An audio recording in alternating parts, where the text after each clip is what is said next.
नमस्कार आदाब, आप देख रहे हैं साबिर शेख के साथ ऑन रिकॉर्ड मीरा भाईंदर। कहते हैं भगवान के घर देर है अंधेर नहीं है। जी हाँ, इस मिसाल को आज हम आपके सामने बताएंगे कि किस तरह से डॉक्टरों ने कोरोना के काल में पैसा कमाया। कुछ डॉक्टर ऐसे थे कि जिनकी लालच बढ़ती गई, उनकी भूख बढ़ती गई और लालच के मारे वो इतना कुछ आगे गुजर गए कि अब उन्हें वापस लौटाने की नौबत आ रही है। अब उन्हें हिसाब किताब देना पड़ रहा है।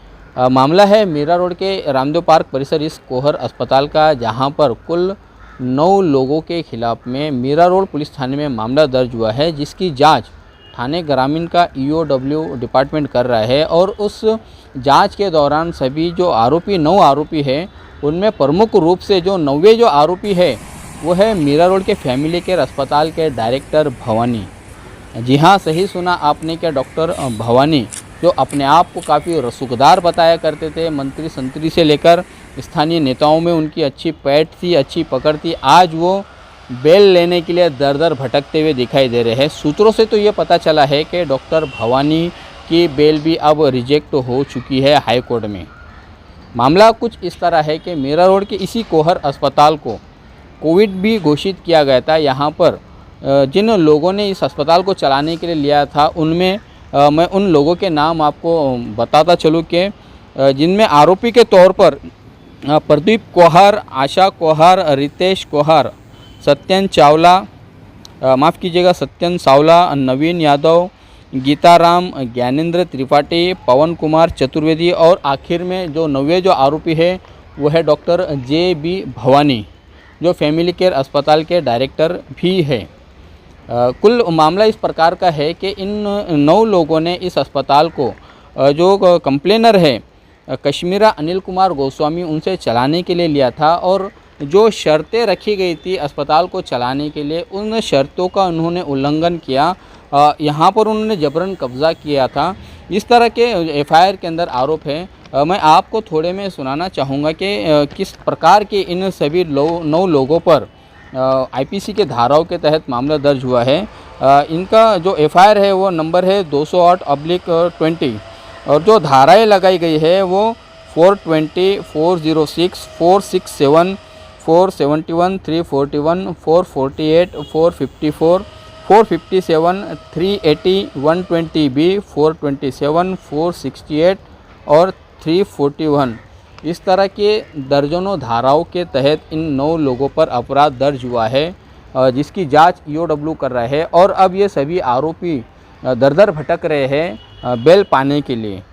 बताया जा रहा है कि जो शिकायतकर्ता है कश्मीरा गोस्वामी, उन शिकायतकर्ता के साथ में इन लोगों ने चीटिंग की थी, जबरन इस अस्पताल को अंदर से मॉडिफाई करके किसी भी संबंधित विभाग की परमिशन न लेते हुए इसे मॉडिफाई किया, इसे अलग रूप देने की कोशिश की, इस पर कब्जा करने की कोशिश गई, इस तरह के आरोप है। सूत्रों से हमें जो पता चल रहा है कि इन लोगों ने मुंबई हाई कोर्ट में बेल के लिए अप्लाई किया था, लेकिन वहां से भी उनकी बेल रिजेक्ट हो चुकी है। और अब ये लोग किसी भी तरह से कानूनी शिकंजर से निकलने की कोशिश कर रहे हैं। लेकिन कहते हैं ना कि ऊपर वाले के लाठी में आवाज़ नहीं होती है। हम उसी डॉक्टर JB भवानी की बात करते हैं, जिन्होंने कोरोना के काल में हमारे मीरा भाईंदर शहर वासियों के साथ में जो लूटमार मचा रखी थी, अब उसका हिसाब देने का समय आ चुका है।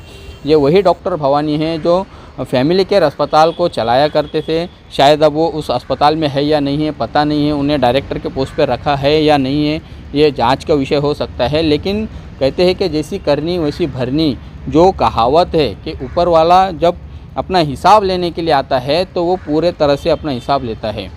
अब जो करोड़ों रुपया इस फैमिली केयर अस्पताल ने कमाया है, तो क्या उन गरीबों की हाय अब ऊपर वाले के पास में पहुंच चुकी है? अब उसका बदला ऊपर वाला भी ले रहा है। और इन्होंने जो पाप किए हैं, जो कर्म कांड किए हैं हमारे कोरोना के मरीज़ों के साथ में, जो बहुत ही ज़्यादा उनका बिल लगाया है, जो लूटमार मचा रखी थी, जिसकी शिकायतें ऑन रिकॉर्ड मीरा भाईंदर ये चैनल लगातार करते आ रहा था प्रशासन से, जिसके चलते प्रशासन में जागरूकता आई, प्रशासन ने भी कहीं ना कहीं पारदर्शिता लाई थी। और इन सभी अस्पतालों से हिसाब किताब मांगा गया था कि गवर्नमेंट ने जो नॉर्म्स दिए हैं, गवर्नमेंट ने जो रेट तय किए हैं, उसके मुताबिक इन अस्पताल वालों को भी वो नियम उनको लागू किए गए, जिसके चलते लाखों रुपया इन अस्पतालों ने वापस किए हैं मरीज़ों का।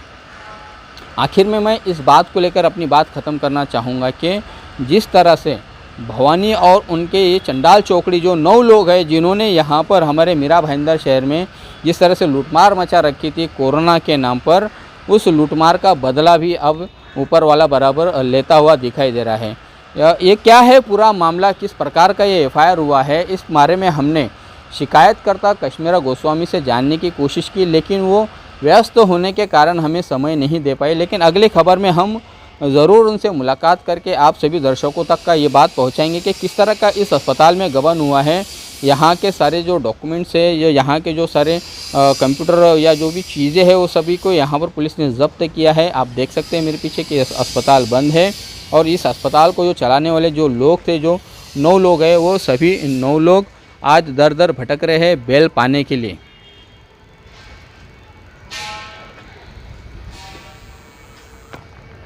इस पूरे मामले में कश्मीरा गोस्वामी जो शिकायत करता है, जिन्होंने इन 9 लोगों के खिलाफ़ में मामला दर्ज किया है, हम उनसे मुलाकात करके पूरा मामला क्या है आपके सामने अच्छे से रख पाएंगे कि किस तरह का इन लोगों ने यहाँ पर गबन किया था, किस तरह से चीटिंग की, फ्रॉड की, लाखों रुपए का यहाँ पर इन लोगों ने हेरा फेरी की है। वो पूरी बात हम आपके सामने ज़रूर रखेंगे। तब तक आप हमारे साथ बने रहे साबिर शेख और आरिफ कुरैशी के साथ। On record Mira Bhayandar. धन्यवाद।